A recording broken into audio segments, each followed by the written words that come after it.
लागल बाटे दशहरा के मेला, जन मिले तू है अकेला, जन मिले तू है अकेला। लागल बाटे दशहरा के मेला, जन मिले तू है अकेला। कोई जाई पूजा पाठ मेला घूमल जाई साथ, चली हो तू दिहल डेट पर।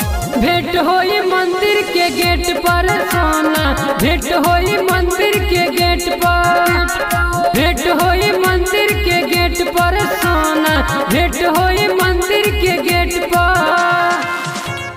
मंदिर के गेट पर, मंदिर के गेट पर। भेंट होई मंदिर के गेट पर।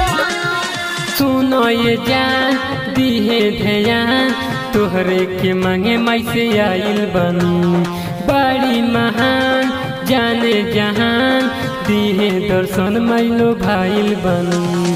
सुनो ये जान दिहे ध्यान, तोहरे के मांगे माई से आइल बनी, बड़ी महान जाने जहान, दिहे दर्शन माइलो भाइल बनी।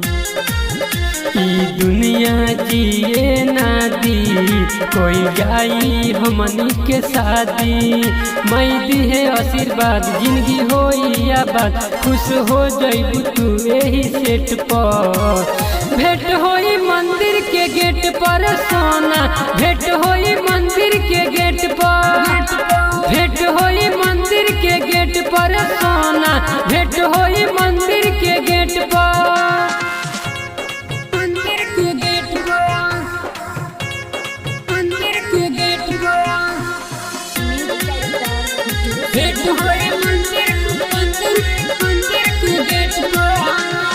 परकस परवाना माई के दिन से बन जई है आज तोहर पिया हो।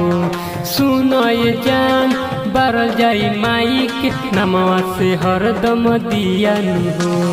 परकस परवाना माई के दिन से बन जई है आज तोहर पिया हो। सुनो ये जान बरल जाई माई के नमवा से हरदम दिया हो। तोहरे नाम से चुनरी चढ़ाइनी, शेरावाली के भोगे लगैनी। देखो हो के ज्यादा रात मन रंगीला के बात, बिजी रही तू हरदम नेट पर। भेंट होई मंदिर के गेट पर सोना, भेंट होई मंदिर के गेट पर, भेंट होई मंदिर के गेट पर सोना, भेंट होई मंदिर के गेट पर। Sonia Music Betia।